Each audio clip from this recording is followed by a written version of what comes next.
It is time to leave your worries outside and laugh with us inside the treehouse. I'm Dan O'Malley, along with Trey Trenholm and Raj Sharma on our special Super Bowl 59 episode inside the treehouse. Thanks for hanging out with us today. After you listen to this, or you may have actually already listened to this episode, or see the Monday episode. Yeah, make sure you listen to today's show, the Monday episode, regular episode. But right now, it's a Super Bowl special. In one word, how would you guys describe the entirety of the Super Bowl, all of it, the whole thing? Raj, let's start with you. Games, fun. Commercials, halftime show, pregame. Fun. I had a good time. I had a great time watching. I was with a buddy of mine. We sat up at Chili's and ate some quesadillas and some chips and salsa and watched the game. It was fun all around. All right. So Raj is going with fun. Trey, what about you? Beating. If I had to choose between the two words you guys used, I'm gonna go with Trey's word. I'm kind of with you with beating. Mm-hmm. And not even like it was a beating to watch. It was watching a beating, both the halftime and the game. Yeah, I believe a beating works for just about every aspect of everything I saw. The pregame show, that was a beating. Mm-hmm. The game itself was clearly a beating. Halftime show, a bit of a beating. A bit. I'm downplaying that. We'll get into the halftime show, the Kendrick Lamar here in just a bit. And then post game. Actually, that wasn't a beating because I was in bed. I was asleep by the time post game happened. So I enjoyed the post game. But I would say a beating is probably the word I'd go with on this. Let's start with pregame. Did you guys watch any of the lead up to the game? I did not. Okay. I watched go ahead. Probably a little bit of the last hour. Did you see the tribute that Fox did on their pregame for New Orleans, kind of coupled with the one with Brady and Michael Strahan and everything in the streets and everyone? Yeah. Yes, I did. Is it just me, or did Tom Brady look really awkward wearing a T-shirt? He looked, but he was in a different T-shirt than everyone else. Yeah, he was wearing the LA Fire Department T-shirt, and then you had Michael Strahan wearing a NOLA Strong, and most of the other people were wearing New Orleans Strong, for the terrorist attack from a couple of weeks ago. And I don't know, just Brady wearing the T-shirt just looked awkward. But the one thing that Brady definitely garnered a lot of attention for during the game was his timepiece. Mm-hmm. A $740,000 Jacob something watch.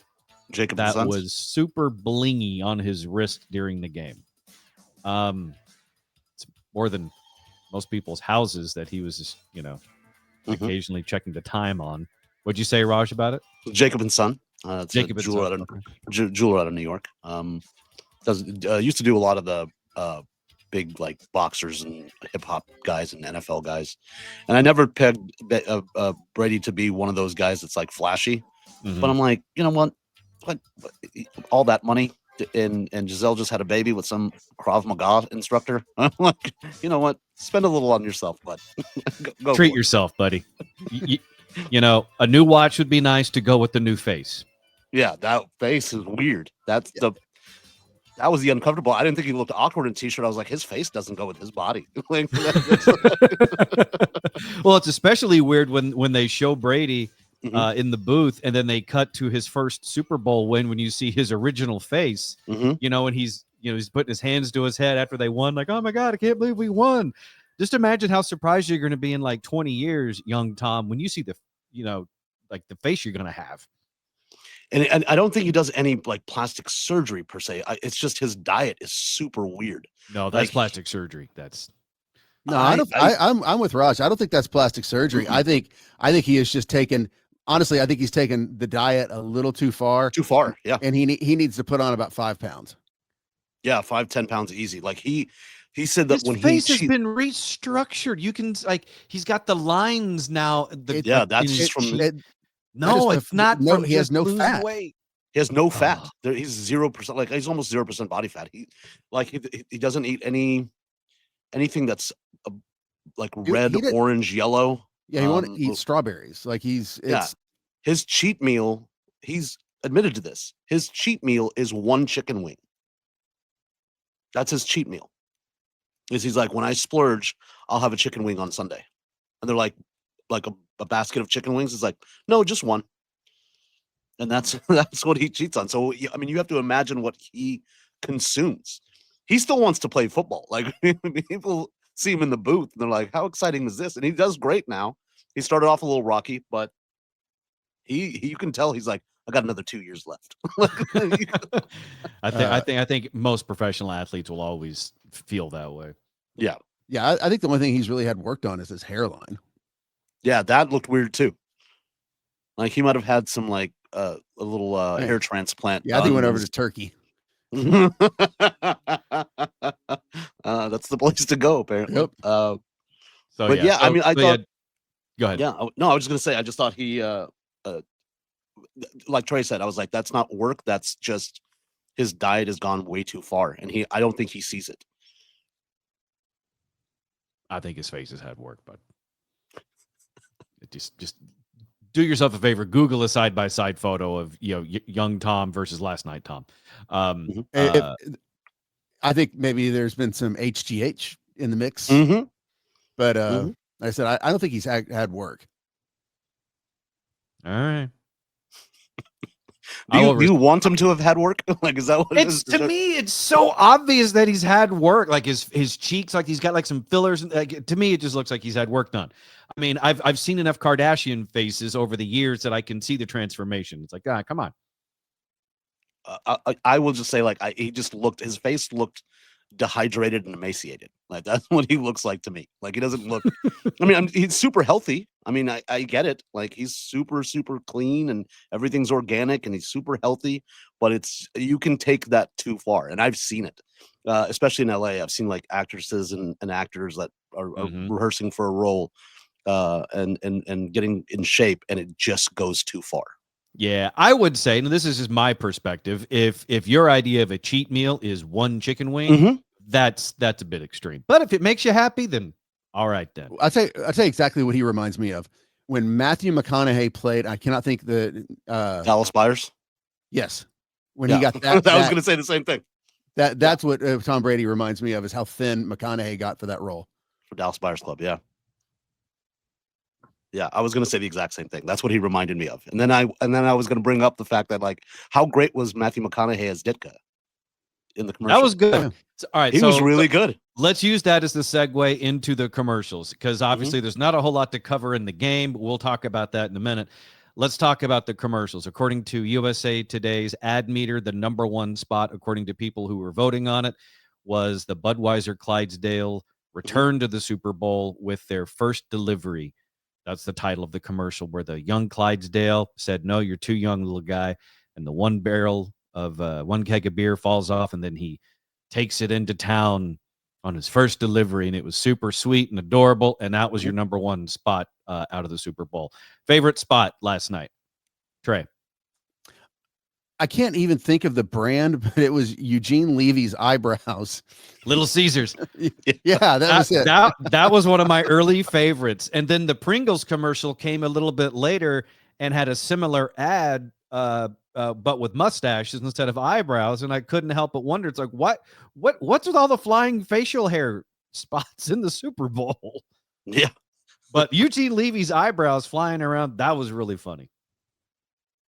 I thought that the Bud Light commercial was adorable, and I'd missed for years. I've always enjoyed the Clydesdale commercials, and that's Budweiser. Bud Light had their own separate ad that was with Post Malone, Peyton Manning, and Shane Gillis.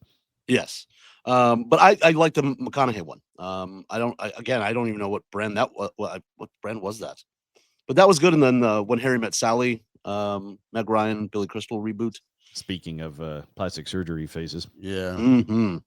So according to USA Today's ad meter, the number 1 spot was First Delivery from Budweiser. Number 2 was Lay's Potato Chips, the little farmer, the little girl that had the one potato.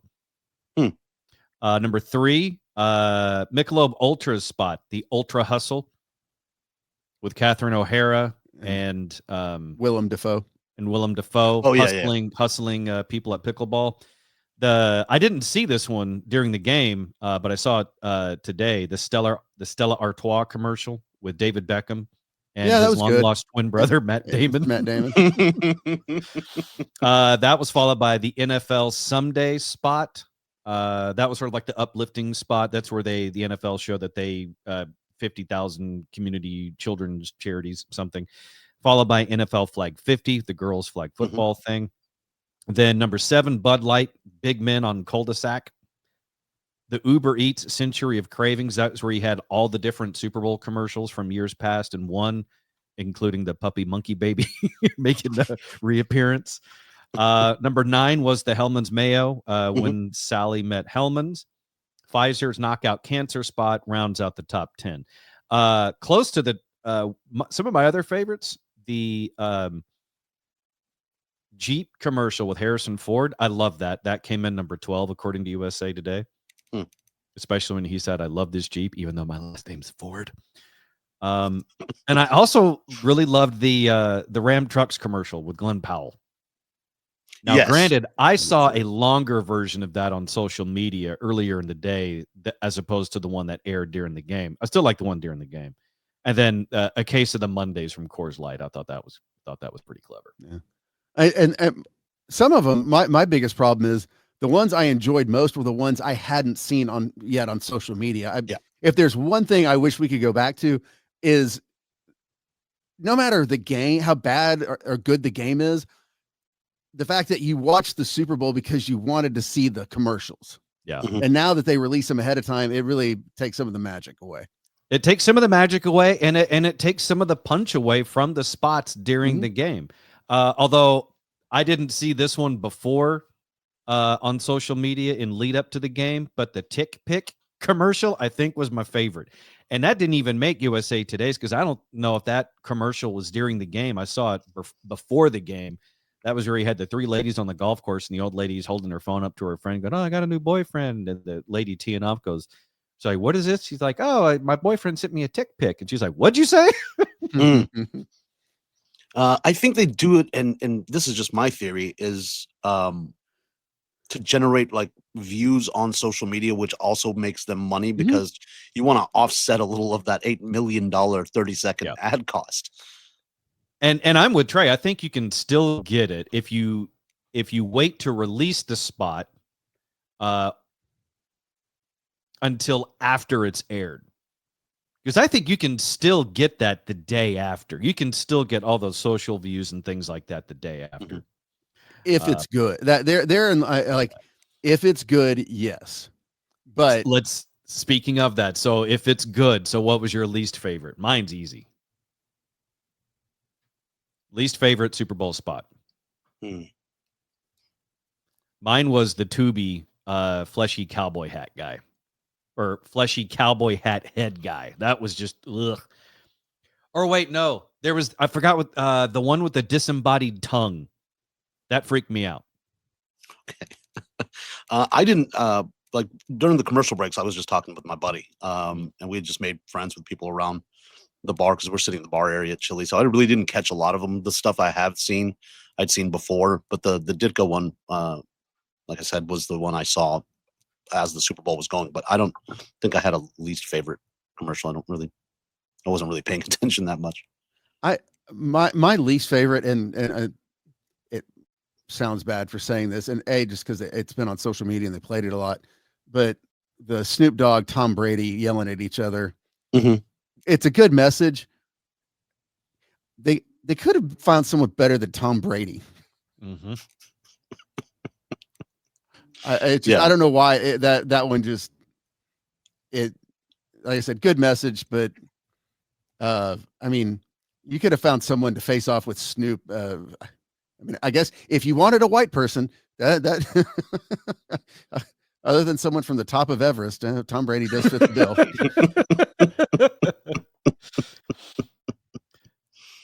Yeah, the like even going through some of the ones that were listed, I didn't, same as you, Raj. I didn't catch every single spot, and I think it's impossible to catch all of them. But according to the ad meter from USA Today, the least favorite spot was from Tubi, and it was a promo for a Tubi exclusive show, the Z Suite. Okay. Yeah. All right, so let's jump in. So we got the commercials covered, the pregame, and Tom Brady's face and watch. We got that covered. And quick acknowledgement to in that same piece that Fox did in the pregame with Lady Gaga's massive spy versus spy hat. The game itself, Trey, you said it, beating. The whole time I'm thinking, can Kansas City make this interesting at all? And watching that game, I sincerely wondered how it was Kansas City made it to the Super Bowl, let alone won more than 10 games based on the performance they had last night. That offensive line was god-awful. It actually looked like the Cowboys had somehow taken over the Chiefs uniforms and played for them. I'll tell you exactly who the Kansas City Chiefs reminded me of, and I cannot remember which year. There was a year the Rangers made the playoffs, but their run differential was minute because they had won all these last, ninth inning games and everything else. It's same thing with the Chiefs. If you go back and look at their season, they won a lot of games by one score or less. I think it was 12. Yeah, because it was, just last second, and it was Mahomes doing Mahomes things. But you're right. And that Philly defensive line is probably the best in the NFL, but they whooped. I mean, that was an ass whooping and a half. And it just something else people had said. Kelsey, people don't realize Kelsey and Gronk were in the same draft class. Mm-hmm. And, Kelsey's now 35 years old and his body is taking a beating, and he is not near the player he was even 2 seasons ago. And really, I mean, Mahomes just really didn't have a lot of targets. It just showed. I mean, the Kansas City defense was great. They just couldn't play the whole. Are we doing this for a broadcast? Yeah. No, let your feelings flow, Trey. The Chiefs defense was great, but they just couldn't stay out there the whole fucking game, which is like I remember the first half after that second Mahomes turnover, one of the defense, I mean, they just looked like, God damn, really? We got to go back out there. Can't we have 30 seconds? Well, it's pretty bad. It's like they only had one first down in the entire first half, and going into the middle or late to the third quarter, they hadn't even passed midfield. Yeah. The defense has got to go like, come on, guys. I'm like just saying. Sarah and I were watching the game saying, I've never seen a team, more desperate for a long ass halftime show than the Chiefs are right now. But also, it was in New Orleans, and we have to call it out. I don't know why nobody's saying. I turned to my buddy Steve and I was like, they look like they went out last night. Like Mahomes looked pale. Like he looked tired, and same with Kelsey. He looked tired. Like they looked tired at the game.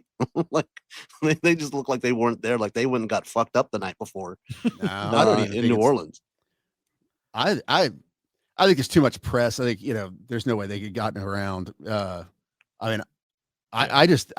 literally just think, and I think Kansas City probably knew there was an ass whipping coming because that line has been suspect all year. And damn. Yeah, but there were times like when I had my nightclub in Deep Ellum, the Dallas Cowboys could come in and I would go, is there a game tomorrow? Like, isn't there? Right. Yeah, well, let's be fair. You're talking about the Quincy Carter Cowboy era. There's a reason why they were those Cowboys.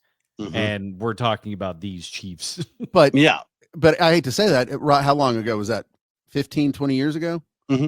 I mean, just cell phone cameras alone. I mean, the fact that, especially Travis Kelce's big ass with the Taylor Swift, there's no way. If anyone had seen him, he would have, there would have been, all over TMZ. Well, I mean, you can still have it delivered to your room. That's possible. There is that. Yeah. So you can get your buddies together and have a tie one on the night before, but that's what they looked like. They were sluggish and just tired and dehydrated. Like, that's what they look like to me. Ill prepared.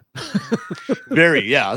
Whatever the cause of it was, we Yeah. don't know, but they absolutely looked ill prepared. Yeah, I mean, the people were they're rooting for the Chiefs. Like there was a lady that was at the end, an older lady, like a sequins Kansas City Chiefs dress, and I think at halftime, before they even got to halftime, they got up and left. And she's like, that's game. That's it's over. And I'd never seen them take a beating like that. Speaking of taking a beating, Mhm. what did you guys think about the Kendrick Lamar halftime show? I loved Because it. I to did me, you guys loved it. Uh-huh. So to me, it was a bit of a beating just because I don't really know much of Kendrick Lamar's musical catalog. Mhm. I've learned quite a bit today, and I think I saw someone put it this way, and it made a lot of sense. And so this is what I'm going to go with for my Kendrick Lamar rap ignorance. This guy said that halftime show wasn't about entertainment; it was a statement. And that resonated with me. And whether it was a symbolism, the red, white, and blue, the country divided because you got Kendrick Lamar standing in the middle of the flag and they're all split off and stuff. But I could tell he's saying some very, important things. He's clearly a talented rapper, but I don't really recognize any of that stuff. So I didn't love the halftime show, but after reading what that guy said, it's like it was more of a statement than it was an entertainment piece. It's like, okay, then I wasn't supposed to be like tapping my foot or dancing around my living room. But so Trey, you loved it. Raj, you loved it because I guess you guys are a lot more familiar with Kendrick Lamar than I am. God, I'm not the hip one. Yeah, I mean, I just I started listening to him when I was in Los Angeles, South Central rapper. So I started listening to him there, and yeah, he's very gifted, very talented, very very poignant. And Trey, I'll let you take it about Drake. I mean, their beef goes back almost a decade, but I don't think Drake really understood. I think Drake at one point thought this was kind of a haha good-natured beef, and he didn't realize Kendrick Lamar hates him. I mean, they're that with the passion of 10,000 Burning Hot Suns. Kendrick Lamar hates Drake, and you have to then go back to this rap battle over the last year, and like Drake would release a diss track, and then Kendrick would release 2 or 3. Then Drake would release a response. Then Kendrick would release 2 or 3. Then Drake one more, and then there was, I forgot, I think it was like Turn the TVs Off or whatever. But then it just when you thought like, okay, Drake's about to respond, then he releases Not Like Us, which becomes the anthem. Like, I mean, this man won 2 Grammys and got the Super Bowl halftime show on beating Drake's ass and basically calling Drake a pedophile. Yeah. And there was, Drake is this is when you've lost the rap battle, when you have to sue the other rapper for defamation of character because you've taken that big of a beating. Damn. And that's why everyone was like wondering if Kendrick Lamar would do Not Like Us, not because whether he wanted to or not, but would the network and the NFL let him with pending litigation? And obviously, and especially you go on TikTok, NFL, Fox, all of them, they have leaned into that and going, look at what we did. Because, I mean, the whole stadium, when he goes to, the line about A minor, which in case you didn't know, that gold crusted lowercase a he was wearing, that's the whole A minor. I mean, he's just symbolism of his hate for Drake. I mean, he probably what that was. I just thought he was a fan of Amazon. No, that's the A minor. That's the you think you strike a chord, but I bet it's A minor. Yeah, and it's a pedophilia reference. That I get. Yeah. No, and I caught that lyric. I was like, ooh, someone's going to be upset by that. Who's he talking about? Now I know. So basically, Kendrick Lamar took the majority of the Super Bowl halftime show to diss Drake. I mean, you want to know the reason for my background is Bud Light is the last brand that has been beaten nearly as bad as Drake. And it's really not even, I mean, I was going to do New Coke, but that's a reference very few people will get. But I mean, Drake really at this point, he's made a ton of money. His best move would just be to drop the suit and just live in Canada in peace and quiet. Take the L. Take the L. You I mean, if you go watch TikTok, the number of people, I mean, they film the crowd. Like, this is when you knew Not Like Us had become a huge hit, is all the HBCU bands were playing it during the football games. Like, that's how big of and this is a diss track that he released like in no time. I mean, it wasn't like part of a big album. It was a diss track that now has won 2 Grammys and just murdered somebody on live TV. And I think I don't remember who it was, but his ex-girlfriend, I think, was there dancing. Serena Williams. Serena Williams. Yeah, that's right. I saw that during the halftime show, and I was like, "Is that one of the Williams sisters?" Yeah, that's what I forgot her. And supposedly, because she used to date Drake and hates him, and supposedly what she was dancing on that they didn't show was a tombstone for Drake. She was crip walking on a tombstone for Drake. I did not see that. Interesting. I did not know. That's what they said the cameras wouldn't show it, but that's what I read. Whether it's true or not, I don't know. But I love that. I love that the NFL has come so far that 20 years ago they showed a little bit. They showed like they showed the tip of Janet Jackson Diddy, but they refused to show a tombstone with Drake's name on it. Yeah, I'll tell you what. Canada's had a rough week. Ryan Reynolds is taking a beating, and Drake. God, I mean, that's y'all. You should keep him up there. You didn't even mention the tariffs. I know. Oh God. All right. So, well, thank you guys for the Kendrick Lamar education. So I'm now more socially aware of the rap game. I mean, he has some. You've heard some of his songs. I just say this. I work in a bar, and it's just a different playlist. I know more than I know more about contemporary music than I should for my age, just because for what I do. You know more about black music than you should for your skin color. That's true. But yeah, that's a good thing, because that means you're cool and you're hip. You're up with current things. Like, I mean, I had no idea. Like you guys describing this beef between Drake and Kendrick Lamar, it sounds vaguely familiar, like I'd seen it in a couple of headlines, but I was just like, it's a rap. It started with Drake making fun of Kendrick Lamar's size, which, don't go after a short person. Tom Brady did that during the game. Did you catch that? They showed they did a quick shot of some of the celebrities in the stands at the game, and they showed Kevin Hart, and Tom Brady fired back, "How'd the cameras find him?" I don't think Kevin Burkhardt understood what he meant at first, and then Tom Brady kind of explained it. He's like, "Well, because I love him, but I had to get him back for all the bad things he said about me during the roast." Well, that's there. There was that one commercial. Even Brady made fun of himself. Like, they were changing his batteries, and they're like, something about he's never been the same since the roast or something. So good on him. But yeah, there's a big difference between making fun of Kevin Hart and Kendrick Lamar. Mm-hmm. Yeah, one's from Philly, one's from Compton. Yeah. Pick your battle. Speaking of, these segues have been beautifully natural today. So thank you, guys. So in the post-game celebration, Philly went Philly.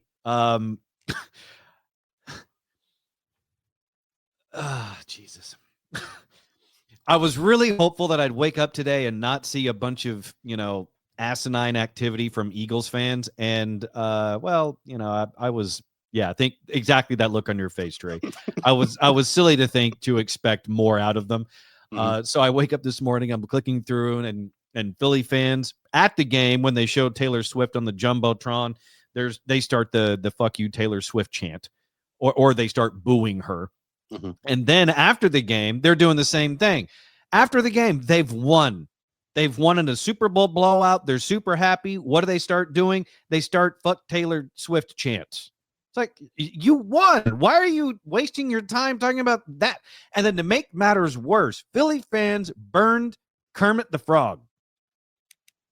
They set a Kermit the Frog Muppet on fire in Philadelphia to celebrate the win over the Chiefs, because, as many have pointed out, me included, that Patrick Mahomes' voice resembles that of Kermit the Frog. So because of that, they torched up poor Kermit. What is wrong with these people? Just be happy. Just be like, yay, Eagles. Why you got to torch a Muppet? I don't know how you're surprised. Like everything you're saying, I'm like that. The Taylor Swift thing I kind of get. It just seems like just a dickhead thing to do. Just be like, fuck her. It's like, can't even play. Why are you obsessed with that? And then you torch a Muppet because you think Patrick Mahomes sounds like Kermit the Frog, so you decide to destroy in effigy an invention by Jim Henson? What happy fan base? What happy fan base have you ever seen from the Northeast? Hang on. It's the weather. Toronto Raptors, technically from the Northeast. Okay, United States. Yeah, hey, and I promise you, Toronto after the beat it, because Drake's from Toronto. Yeah. Oh. Yeah, Toronto ain't saying shit. They're hiding. Yeah, they're apologizing for Drake. they're trying to kick Drake to Vancouver. No, and I wasn't expecting good behavior from the Eagles fans. It's just, to me, it's just like, it's misplaced enthusiasm. It's like, man, we are so happy. Like, we talked about this the other day, Trey, with various cities and their celebrations after their teams have won a title, and they get so excited, they go outside and flip over cars and set them on fire. That's ridiculous. But then to be like, fuck this person because she dates the guy on the team that we just beat. It's like, I know I can't expect class out of everybody, but it's just like, that's just sad. Like, why are you mad at Kermit? You won. Why aren't you happy? Yeah. And also it goes to the Chiefs went from the team everyone loved until, they hit that dynasty level, and then everyone starts to hate on them. And I think everyone had just enough everyone had enough of Taylor and Travis. And so I think that's just more backlash of popularity. Yeah. There was an older black guy that was sitting next to me. And when Philly won, he stood up and he just, I think he was talking to himself, but I heard him. And he goes, hope they greased up them poles as he walked out. And I was like, you knew about that too? And he just was like, oh my God, like he got caught. Like, oh my God, I'm sorry. You heard that? I was like, yeah. I was like, I didn't know that was a real thing. And he's like, I wasn't making that up when I said it, Raj. It's real. Like a guy fell off one of those and died. Yeah, he was just had a toothpick in his mouth. He's like, "Oh, they greased up them poles." I was like, "Yep, that apparently everybody knows about this." It's a real thing. I don't think I've seen any like major rioting going on in Philly. So no. Hey, I mean, good on the all in all. That's way to go, Philly. Yeah, physically very subdued, verbally still all Philly. But give it time, Trey. They still have a parade. There's still plenty of time for them to torch Independence Hall and everything it stands for, because the Eagles won their second Super Bowl. Now I'm wondering. Go ahead, Trey. Philly just needs to pay Kendrick Lamar. Just go, hey, you fuck anything up?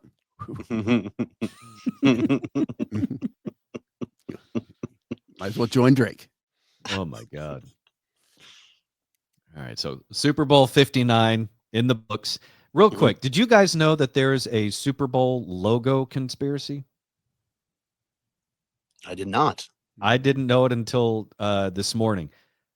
There is, I don't know if it's necessarily flat Earth level conspiracy, but there are those that believe that when the Super Bowl logo is released each year, because it's released well in advance of the Super Bowl itself, they don't know who the participants are going to be. But there are people that think that the colors that are used in the Super Bowl logo is the NFL predetermining who's going to be in that Super Bowl. So in Super Bowl 59, the LIX, two of the colors that were used, red and green, Chiefs, Eagles.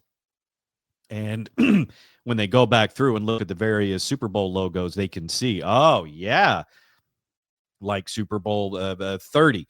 It's just Cowboys, or 27, whatever it was. Yeah, Cowboys, blue, and then you got Bills, red.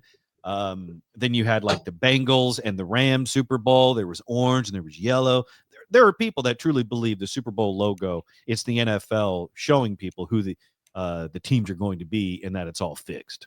I mean, Jesus, I'm surprised they didn't say it's a big gay conspiracy, that they're just colors in the rainbow, and that's promoting the rainbow flag. That's this afternoon on Fox News. That'll be on Hannity tonight on Fox News.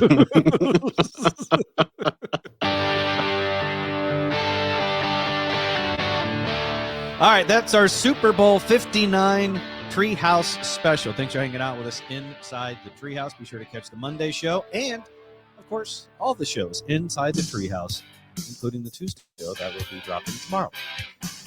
For all things Treehouse, go to treehouseonair.com. Social media at Treehouse On Air. We'll see you in the next episode on the Treehouse.